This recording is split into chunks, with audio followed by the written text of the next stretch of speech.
Hello, hello, je suis ravie de vous retrouver pour cette guidance Oracle Astro des Verseaux et des ascendants Verseaux, pour le mois de mai bien entendu. Alors,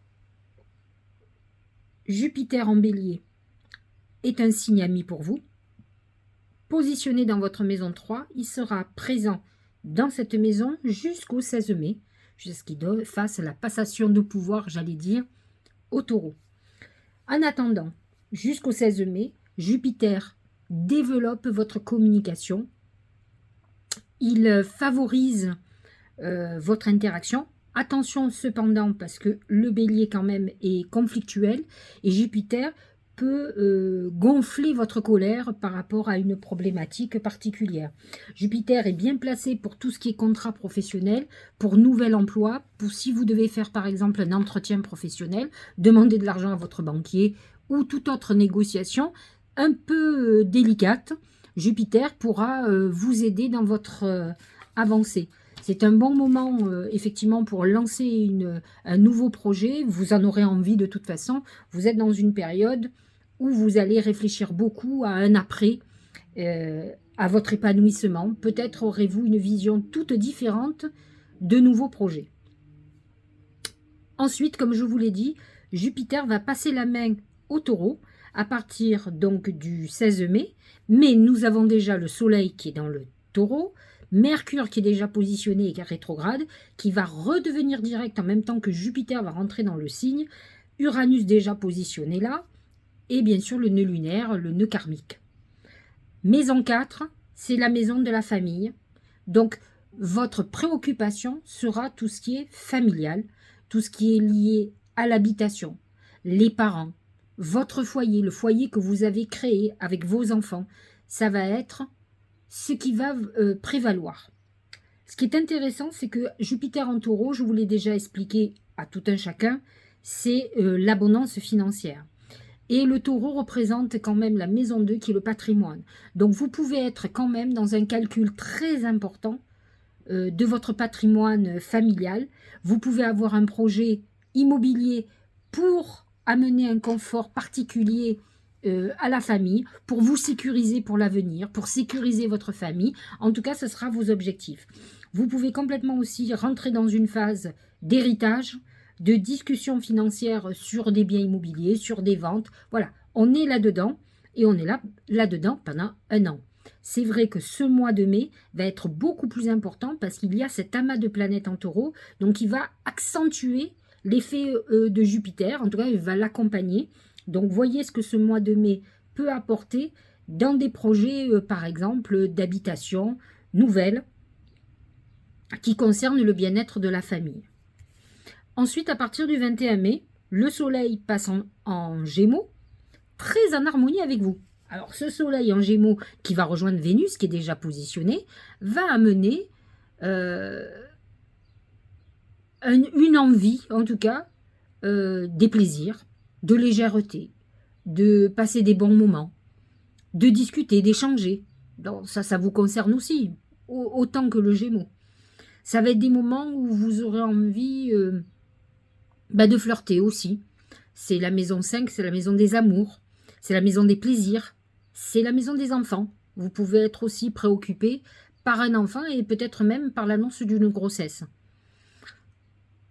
C'est un moment où on a envie de papillonner, on est très léger. Voilà. Alors c'est facile pour les Verseaux qui sont déjà un signe d'air, bien entendu. Il est bien évident qu'avec un soleil en Gémeaux, en maison 5, ça peut être un très bon mois de chance. C'est un bon mois de connexion à vos guides aussi, puisque le Gémeaux est le messager du ciel.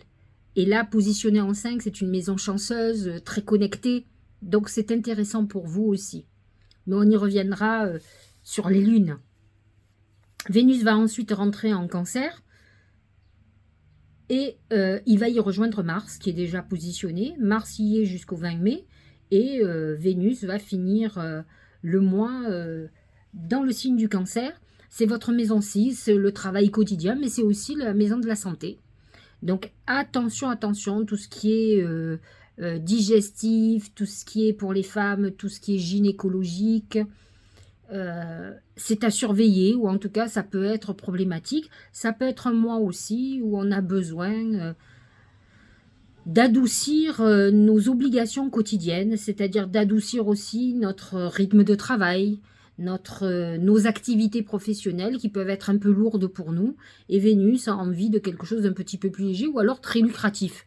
On va accepter la lourdeur des charges si ça nous rapporte financièrement, autrement on aura envie de libérer ou de relâcher.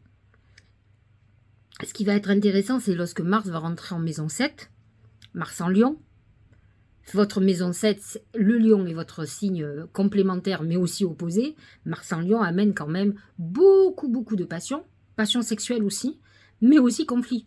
Donc attention dans vos couples, ça peut être chaud. Alors ça peut être chaud dans la chambre, mais ça peut être chaud aussi dans les reproches. N'oublions pas que symboliquement le lion est orgueilleux, il est rancunier, et il peut y avoir quelques rancunes qui soient reprochées.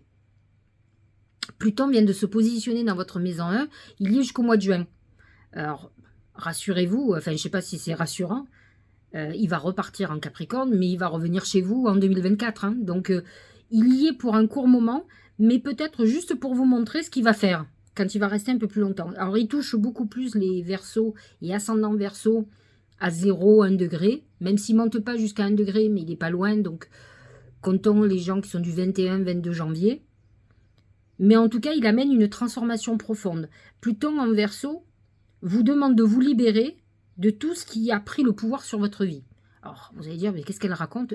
Si par exemple, vous êtes dans un couple où vous vous sentez étriqué, fliqué, pas libre de faire ce que vous voulez, ça risque dans les années à venir de faire éclater votre couple. Si par exemple, vous avez des problèmes d'addiction, vous avez des problèmes d'addition alimentaire, d'addiction aux médicaments, en fait, toutes les addictions nous emprisonnent, puisqu'elles mènent le jeu. Si vous avez des vieux démons qui sont toujours là, des rancunes par rapport au passé, pas mal de choses qui finalement vous empêchent d'avancer, vous font prendre des décisions. En fait, c'est elles qui mènent le jeu, c'est-à-dire que vos décisions sont prises de façon inconsciente, mais menées par vos démons. Donc le but, et de toute façon c'est ce que va faire Pluton, il va vous amener à descendre au plus profond de vous et à vous libérer de tout ça. Mais avant de vous libérer, il y a un travail qui est hyper lourd, hyper dur, que vous allez commencer à vivre. Saturne est dans votre maison 2, puisque le poisson est positionné dans votre maison 2. Il restructure tout ce qui est financier. Il purifie. Il vous amène à avoir un rapport à l'argent très différent. Il peut justement restructurer votre patrimoine immobilier. Vous aurez peut-être certainement une vision différente, une vision beaucoup plus spirituelle de votre patrimoine, de comment vous allez gagner l'argent, votre argent, comment vous allez vous réorganiser. Neptune en Poisson a pu poser des problèmes au niveau financier, et Saturne vous demande de régler ce que vous avez à régler pour repartir sur des bonnes bases. Voilà pour l'astrologie. Nous avons une pleine lune le 5 mai, qui est une éclipse. Alors, lune Scorpion, Soleil Taureau, donc c'est l'axe plutôt familial, la famille contre les ambitions, je ne sais pas si on peut dire ça. En fait, il va falloir trouver un juste milieu et savoir réellement ce que vous avez besoin. Soit vous assouvissez vos ambitions, soit vous avez envie de construire une famille ou de la protéger si vous avez déjà une famille. Donc ça va être un gros questionnement, et la lune en Scorpion justement fait ressurgir les malaises, les problématiques que vous pourriez avoir dans ces domaines. La nouvelle lune du 19 mai, elle sera positionnée en Taureau, encore la maison 4, et là encore, il y a quand même quelque chose qui est très important, avec en plus Pluton qui est rétrograde, cette nouvelle lune qui va amener, encore une fois, à mettre le doigt sur tout ce qui peut être problématique dans votre vie. Donc, vous êtes dans une période où vous pourriez aussi faire un achat immobilier. Il y a une signature qui pourrait se faire courant mai. Voilà pour l'astrologie. On va regarder les oracles et on commence avec mon oracle, l'oracle magique du mar de café. Mon nouvel oracle, puisque j'ai fait avant l'oracle symbolique du mar de café et là c'est l'oracle magique parce que je suis allée beaucoup plus loin, j'ai rajouté des cartes. Enfin, vous verrez pour ceux qui vont l'acheter et d'ici quelques temps, il y aura certainement le livre qui va aller avec. C'est les escaliers. En fait, on vous dit que... Alors, les escaliers, c'est deux choses. Fondamentalement, c'est votre évolution, la progression. Vous gagnez professionnellement, par exemple, c'est monter de grade. C'est si vous réussissez, par exemple, un concours où on vous nomme au-dessus sur un poste supérieur. C'est une évolution, un accroissement de clientèle, une augmentation de vos revenus. On est dans une phase croissante, d'accord? Mais attention, parce que les escaliers peuvent représenter aussi la descente au plus profond de nous-mêmes. Et comme je vous ai expliqué, pour les Verseaux, Pluton vient de rentrer dans votre signe et donc va vous pousser à cette psychanalyse qui peut être un peu douloureuse. Alors ceux qui ont fait déjà tout un travail psychologique, ils vont vivre ça plutôt pas mal. Ils vont se libérer de plein de trucs qui les entravent, mais qui ne sera pas hyper psychologique. En tout cas, vous allez regarder ce qui se passe ce mois-ci et vous verrez si vous êtes plutôt dans la descente ou dans la montée. C'est vous qui voyez. Moi, je ne peux que vous amener les messages et que vous arriviez à le positionner dans votre vie. Voyons ce que disent au niveau professionnel et financier. C'est l'eau. Alors, c'est très intéressant. D'abord, premièrement, quand vous avez l'eau, c'est vrai que j'ai tendance à regarder astrologiquement qu'est-ce qu'il y a comme planète dans l'eau. Et la première chose que je vois, c'est la pleine lune en Scorpion, qui est un signe d'eau. Et il y a Vénus en Cancer, qui est positionné dans votre maison 6, Mars en Cancer aussi. L'eau amène l'abondance et tout ce qui est financier. Et c'est vrai que vous êtes dans une phase où, avec Jupiter en Taureau, et justement cette pleine lune qui est, comment dirais-je, opposée à toutes les planètes en Taureau, qui amène cette abondance, vous pourriez être dans une période où vous êtes dans un développement de vos activités, et que votre objectif premier serait de faire un achat immobilier de votre développement, y compris de sécuriser votre famille. Ça pourrait être ça. L'eau, n'oubliez pas aussi, est une phase de purification. Pluton, dans votre signe, amène cette purification qui peut être douloureuse. N'oublions pas que Pluton dirige le signe du Scorpion, qui est un signe d'eau.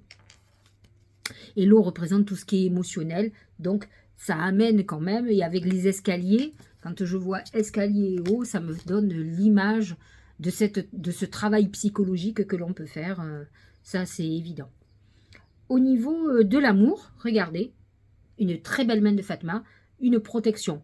Vous pouvez être dans une phase de conflit ou autre, Mars en Lion, dans votre maison 7, la main de Fatma protège votre couple, il peut y avoir crise, mais il y aura réconciliation, et à mon avis sur l'oreiller, parce que Mars en Lion amène quand même une sexualité intense et peut-être allez-vous vous retrouver sur votre passion, la passion qui est peut-être un peu endormie mais qui pourrait se réveiller, donc ça c'est plutôt pas mal.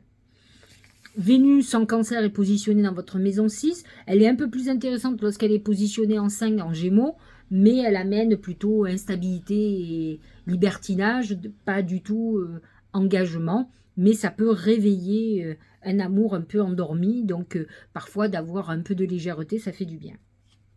Au niveau santé, vous voyez, c'est le serpent. Le serpent représente les soucis de santé, donc attention à tout ce que vous ingurgitez.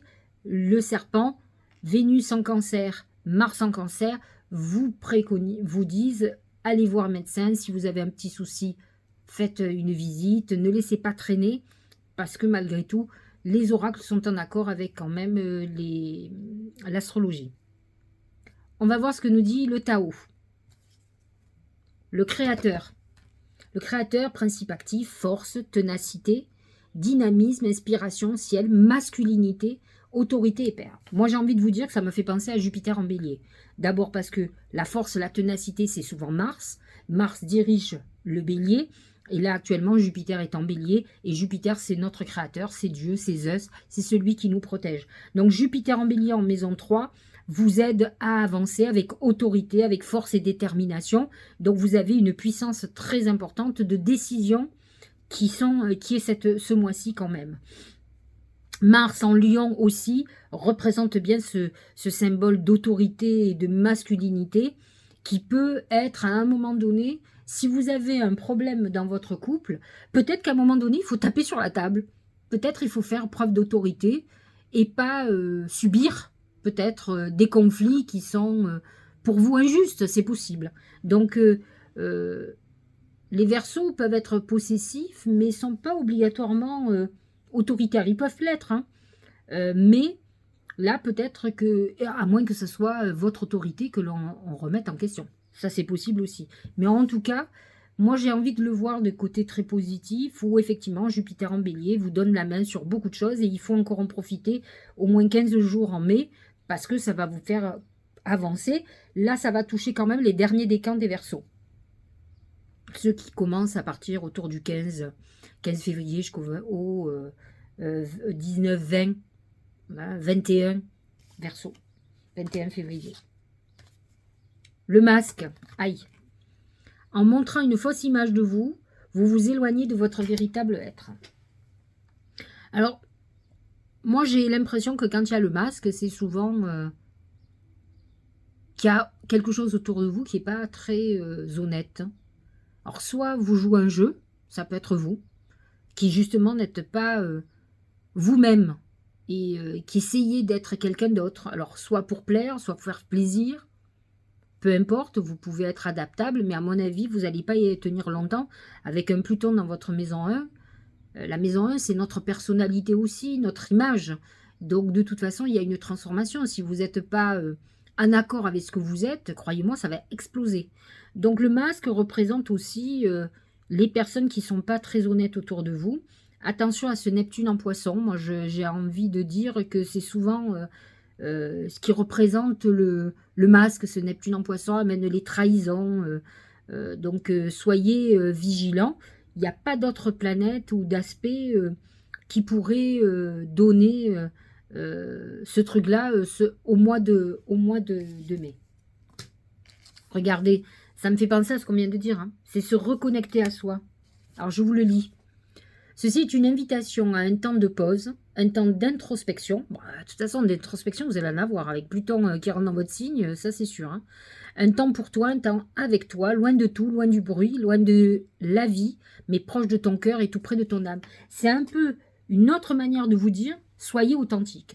Il va falloir que vous soyez en introspection pour voir si vraiment vous avez la vie que vous espériez avoir, bien sûr, mais si dans tout ce que vous faites les choses avec le cœur, parce que vous êtes comme ça et pas autrement. C'est cette intégrité. Ou est-ce que vous faites du charme? Vous vous adaptez. Vous êtes d'une certaine manière diplomate. Donc à vous de réfléchir, parce qu'en fait, vous rentrez dans une période où ça ne fonctionnera plus.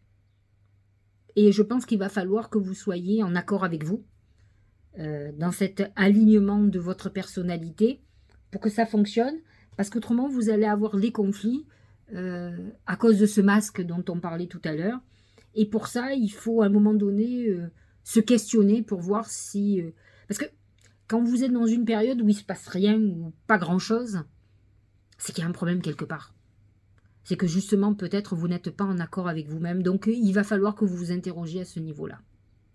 Voilà, j'espère que cette guidance vous aura éclairé.